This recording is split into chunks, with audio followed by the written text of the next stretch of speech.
নমস্কার সকলকে। আজ আমি আরও একটি নতুন ভিডিও নিয়ে চলে এসেছি। এই সিরিজের নাম শ্রীমদ্ ভগবদ্ গীতা যথাযথ। এই সিরিজের মধ্যে প্রতি শনিবার একটি করে ভিডিও আসবে। এই সিরিজে আমি আপনাদের বলবো শ্রীমদ্ ভগবদ্ গীতার প্রত্যেকটি শ্লোক এবং তার বাংলা অর্থ ও তর্জমা। আজ বলবো গীতার প্রথম অধ্যায় বিষাদ যোগের তৃতীয় এবং চতুর্থ শ্লোক। শ্লোক নম্বর ৩। পাশ্চেতাং পাণ্ডবপুত্রাণাং আচার্য মহতিং চমম ব্রীড়ং ধ্রুপদপুত্রেণ তব শিষ্যেন ধীমতা। অনুবাদ: হে আচার্য, পাণ্ডবদের মহান সৈন্যবল দর্শন করুন, যা আপনার অত্যন্ত বুদ্ধিমান শিষ্য ধ্রুপদের পুত্র অত্যন্ত দক্ষতার সঙ্গে বুহের আকারে রচনা করেছে। এর তাৎপর্য হচ্ছে, চতুর কূটনীতিবিদ দুর্যোধন মহৎ ব্রাহ্মণ সেনাপতি দ্রোণাচার্যকে তার ভুল ত্রুটিগুলি দেখিয়ে দিতে চেয়েছিল।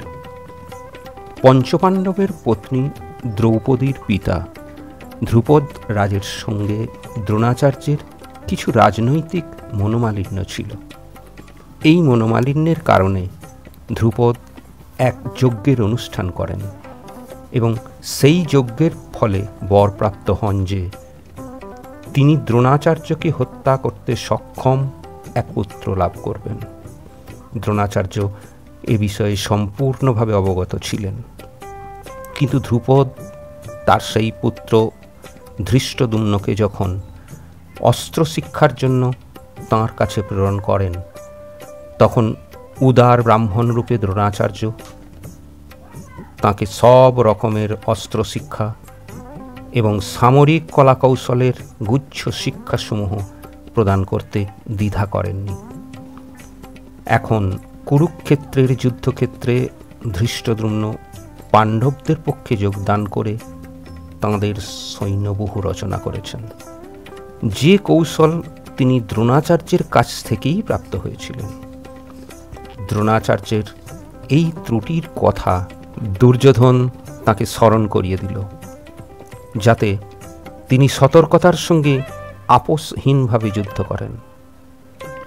এর মাধ্যমে সে এটিও মনে করিয়ে দিল যে তার প্রিয় শিষ্য পাণ্ডবদের বিরুদ্ধে যুদ্ধ করতে যেন কোনো রকম কোমলতা প্রদর্শন না করেন। বিশেষত অর্জুন ছিলেন তার সবচেয়ে প্রিয় ও মেধাবী শিষ্য। দুর্যোধন আরও সতর্ক করে দিতে চেয়েছিল যে এই ধরনের কোমলতার ফলে যুদ্ধে অবধারিতভাবে পরাজয় হবে। পরবর্তী শ্লোক, শ্লোক নাম্বার ৪। অত্র শূরা মহেশ্বাসা ভীমার্জুনা সময়ুধে যুযুধানো বিরাটস্য ধ্রুপদস্য মহারথঃ। অনুবাদ: এই সমস্ত সেনার মধ্যে ভীম ও অর্জুনের সমকক্ষ অনেক বীর ধনুর্ধারী রয়েছেন এবং যুযুধান, বিরাট ও ধ্রুপদের মতো মহাযোদ্ধা রয়েছেন। এর তাৎপর্য, যদিও সামরিক কলাকৌশলে দ্রোণাচার্যের অমিত শক্তির সম্মুখে ধৃষ্টদ্যুম্ন ছিলেন এক অতি নগণ্য প্রতিবন্ধক, কিন্তু আরও অনেকেই ছিলেন যারা ভয়ের কারণ ছিলেন। দুর্যোধন তাঁদের দূরতিক্রম্য প্রতিবন্ধক বলে উল্লেখ করেছে, কারণ তাঁরা সকলেই ছিলেন ভীম ও অর্জুনের মতো ভয়ঙ্কর। ভীম ও অর্জুনের শক্তির কথা দুর্যোধন ভালোভাবেই জানত, তাই সে অন্যান্য রথী মহারথীদেরও ভীম ও অর্জুনের সঙ্গে তুলনা করেছে।